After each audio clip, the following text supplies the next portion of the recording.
Hello everyone, this is the next and final video highlighting my HO locomotive collection. Today we have part 2 of the Pennsylvania Railroad collection, and we have the steam out today.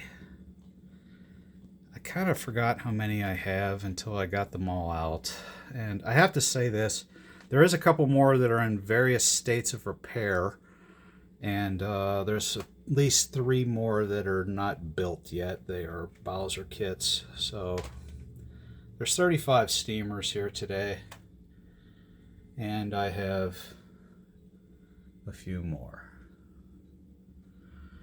We'll start off down here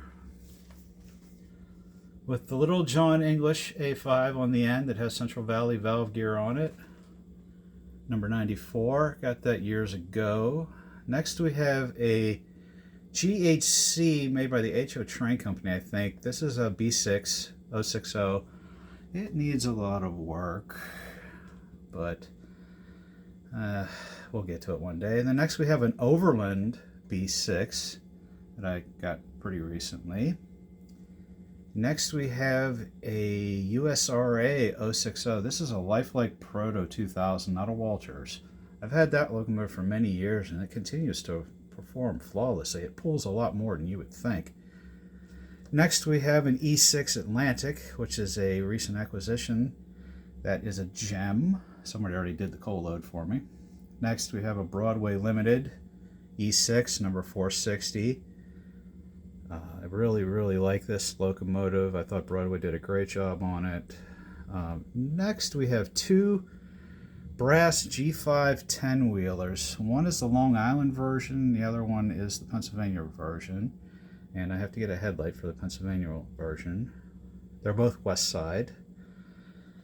The next 3 are all Bowsers that I built years and years ago. They're all like an H9, H10 class, and one has a roundhouse low side tender, one has a high side Bowser, and one has a Lines West converted Bowser. They all run pretty good. Next to that we have a Sunset Brass with a Lines West tender on it as well that I got years ago and did a repaint on not that long ago. And next to that is a Broadway Limited Paragon 2 H10 with a Lines West tender on the back. Next we have my Bowser K4 that I lettered for $37.50. I built this many years ago and it runs pretty well. Next we have a United Brass K4 that I picked up not that long ago. Then we have a Broadway Limited K4. This is a early Paragon 1 version, and you can see it's the most famous one in the world there, 1361. Next to that is another Paragon 1 Broadway 646. They both run really well. The early Paragon stuff is far superior to the current stuff. Then we have a Paragon 4 Streamlined K4, 3768. It's a really nice locomotive.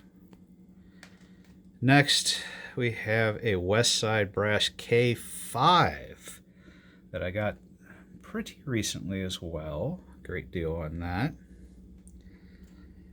Next we have an L1 Mikado. This is a brass United that I built and that I stripped and painted a few years back. Next to that we have another L1 Mikado. This is a Paragon 3 Broadway Limited. And then we have another, oh, this is an I1, I'm sorry. All right, we moved into the decapods now. The next one here is an I1 decapod, number 4243. This has the short haul tender. This is a Paragon 2. And then we have a few more Broadway Limited decapods, number 4587 and 4324. These are both Paragon 4s with the Rolling Thunder in them, and they work pretty well.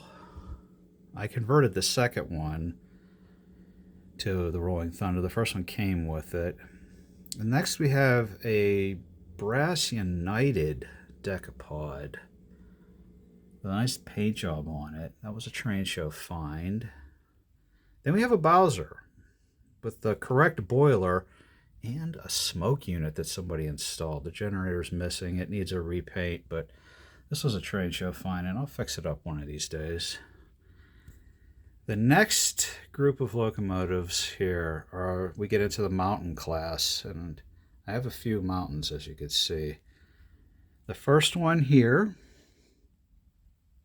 is 6755 that I did the decal work on. This is a Blue Line Broadway Limited, and then there's 3 more Blue Line Broadway Limiteds of various numbers.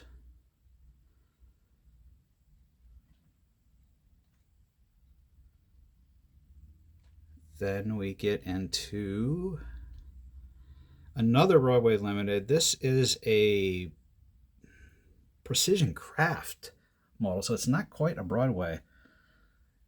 It's the company they took over to get all the Penzi molds, you might say. And next, the last mountain is a West Side Brass that I just finished painting recently. Came out rather well. Then we have an N1. This is another West Side Brass. It was a recent train show find. And then on the end, we have a J1 that's so big I can't get the tender behind it there. This was a trade deal, and it has like a directional lighting system in it. And this is an old AHM brass. It's not that bad for the AHM, for the quality.